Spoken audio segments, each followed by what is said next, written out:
Армысыз YouTube көрермен. Бүгін сіздердің назарларыңызға ашытылған қырыққабаттың пайдасы жайында айтпақшымыз. Ашытылған қырыққабат бұл квашеная капуста.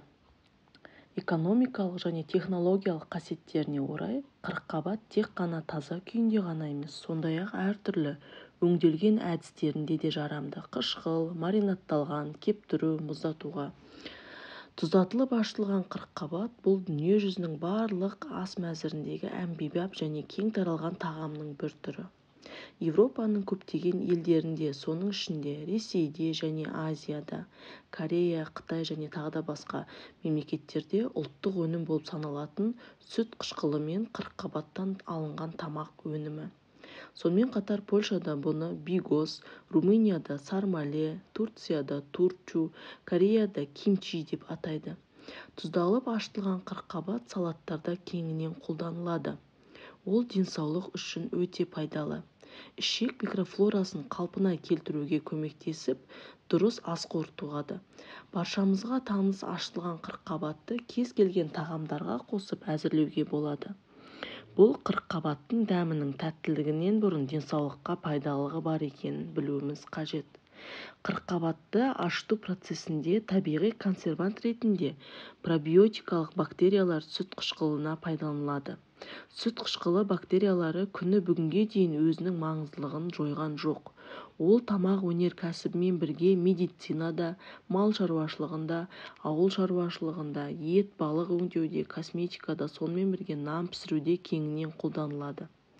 Сүт қышқылы бактериялары басқа да субстраттарда кездесумен бірге тұздатылып ашытылған көкөністерде кездесетін жөнінде мәліметтер болғанымен, соңғы кезде зерттеулер тым азайып кеткен.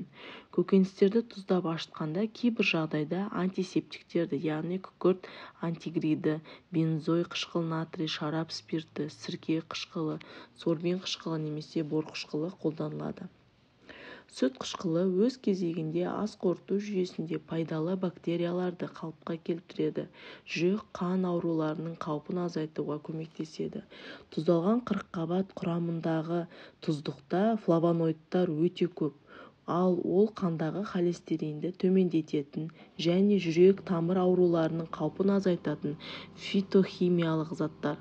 Соңғы зерттеулер қырыққабат ашыту кезінде пайда болған изотианаттың рак ауруын, әсіресе бауырдың, өкпенің, кеуде және колонның дамуына жол бермейтінін көрсетті. Асқазан жарасының алдын алуға көмектеседі. Тұздалған қырыққабатта Ю дәрумені бар.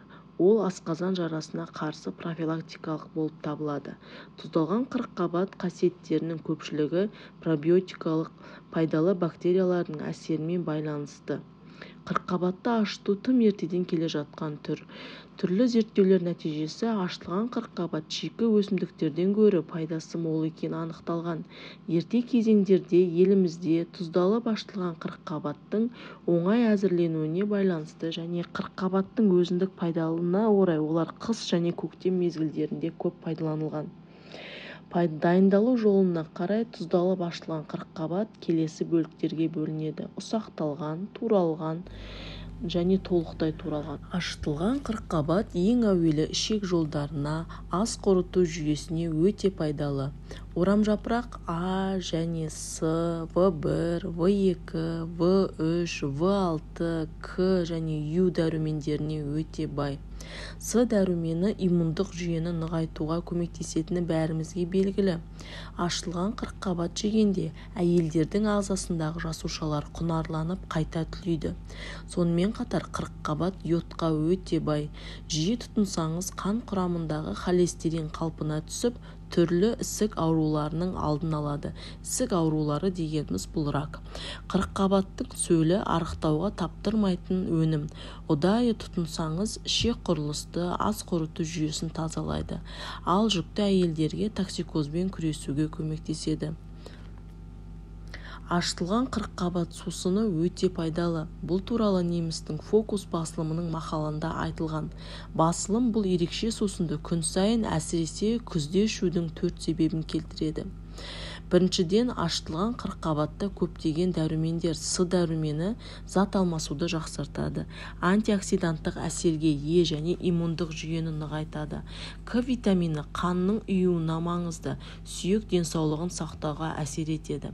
В12 витамині жүйке жүйесінің саулығын қамтамасыз етеді және бета-каротин тері, көз, сүйек денсаулығы және иммундық жүйе үшін аса маңызды. Екіншіден, ашытылған қырыққабат денені минералдармен, натрий, калий, магний және кальциймен қамтамасыз етеді. Қабатта өте ащы дәмнің пайда болуы, сүт қышылы ашуы ұзақ ұстаған кезде байқалады. Немесе жоғарғы температура әсерінен қырыққабатта өткір, жағымсыз иіс және өте ащы дәм беретін майлы қышқылды бактериялардың дамуы пайда болады. Осымен қатар, газ тәрізді өнімдерде мұндай ауытқулар қырыққабатта ашыту технологиясы бұзылған кезде байқалады.